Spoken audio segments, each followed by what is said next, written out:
guys, welcome back to OCD Recovery's YouTube channel. Gemma here.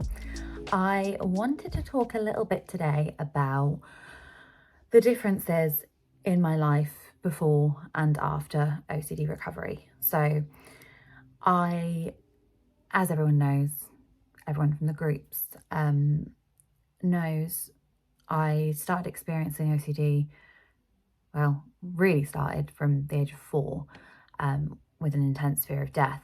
However, I kind of had it on and off, wax and wane throughout my child and teenage years. As everyone, again, in the group already knows, I was hospitalised when I was 14 or 15. I've had a moment, 14, it was 14, yes, 14. I think it may have just been before my 15th birthday, that's why, yeah, possibly. Anyway, so when I was 14, I went into a psychiatric hospital for a few months.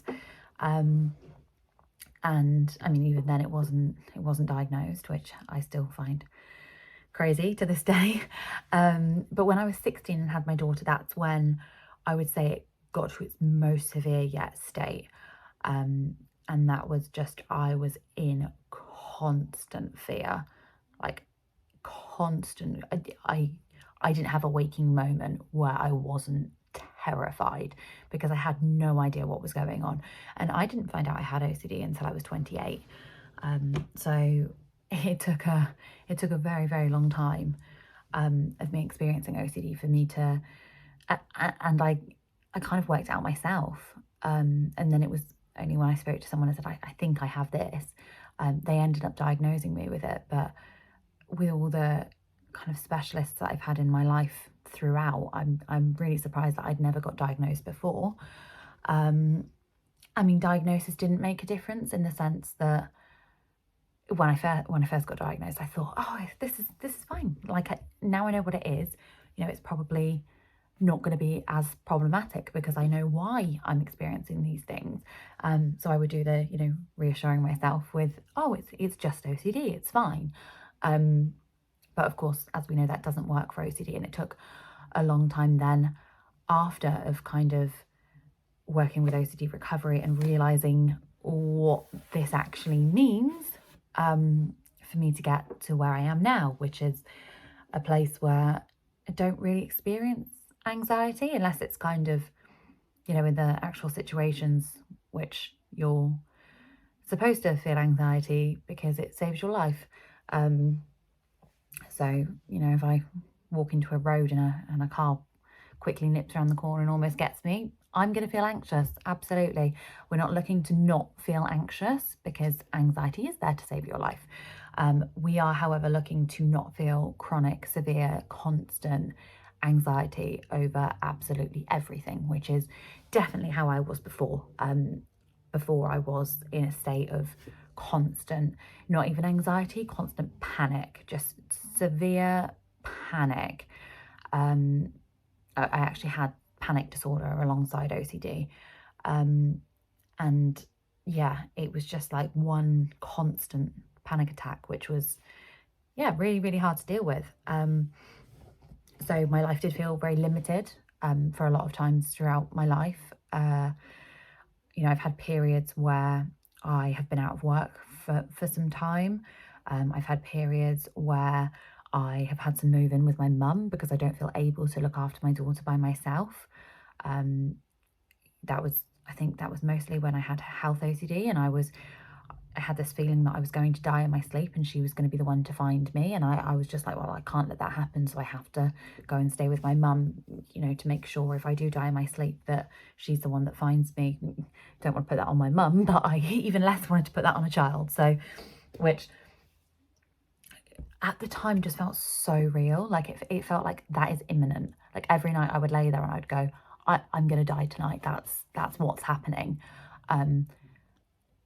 And it was only once I became comfortable with those feelings that I got where I am now. And where I am now just couldn't be any more different. Like I sometimes just catch myself like doing something completely normal and think, my God, like how do you just do this now? Like, how do you just like get in the car and go somewhere and plan this trip, and there's not this like overwhelming sense of doom. I remember night times were always my worst, which is interesting actually, because a lot of people say that their morning anxiety is worse, obviously because of your cortisol levels. That took me a minute to think about what I was saying there. Cortisol levels. Obviously when you sleep, your cortisol rises. So a lot of people feel worse in the morning. However, for me, it was the evening anxiety. And it was, you know, I would sit down in the evening once everything was done. And I mean, I'd already probably had a lot going on throughout the day, anxiety level wise, but I would sit down in the evening and whatever I'd been experiencing during the day was nothing compared to what would then just hit me like a ton of bricks. And I would suddenly be laying there thinking, oh my God, I can't breathe, or oh my God, this is going to happen, this is going to happen, this is going to... And night times were the worst for me. And it was every night. It was constant. There was no break from it whatsoever. And now I sit down at night sometimes, like once everything's done, which is a lot later than it used to be fair, because my life is just so much busier now, but it's because I'm enjoying it being busy, because I've intentionally put things into it, because I don't feel like I'm unable to deal with things. So, you know, instead of finishing work and thinking, God, I need to just sit down and maybe eat depending on how sick I'm feeling, or maybe overeat depending on how anxious I'm feeling, and just like play something on my phone and just try and like zone out and pretend this isn't happening. You know, instead it's I'm going to the gym with my daughter, or I've got a Pilates class, or, you know, I'm seeing family, I'm seeing Fred. Like I've usually got something going on. So, you know, sitting down in the evenings is a little bit later now, but when I do, sometimes I'll just sit down and kind of think, wow, there's just nothing. There's just nothing going on in my head. Like, yes, there's the standard, oh, I need to do this, or oh God, I forgot to make lunch, or, you know, the standard day-to-day things obviously are still going on in my head. But I can relax. I can relax, and I find that so strange and so alien still, because I didn't relax for so long. Like the idea of just being able to sit down and my brain just doesn't start to attack me is just crazy. And I feel really, really grateful that I'm able to do that, because I know from personal experience of many, many years that not everyone can.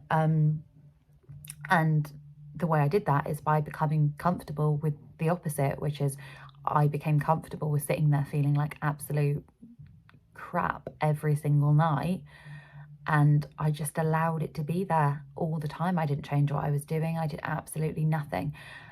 That, along with loads and loads of other things, of course, but that being one of the main things, was becoming comfortable with being uncomfortable. If you're comfortable with being uncomfortable, uncomfortable becomes comfortable. I know that was a massive tongue twister, but it made perfect sense in my head. I'm hoping it makes sense to you too. But yeah, that's my my little rant. I'm not sure what topic we were even on there, but I just wanted to yeah, touch on those things. If you're interested in OCD Recovery's coaching services, please just pop an email to phil@ocdrecovery.com, or there is a WhatsApp number which should have been at the start of this screen. Yeah, I hope you all have a great day.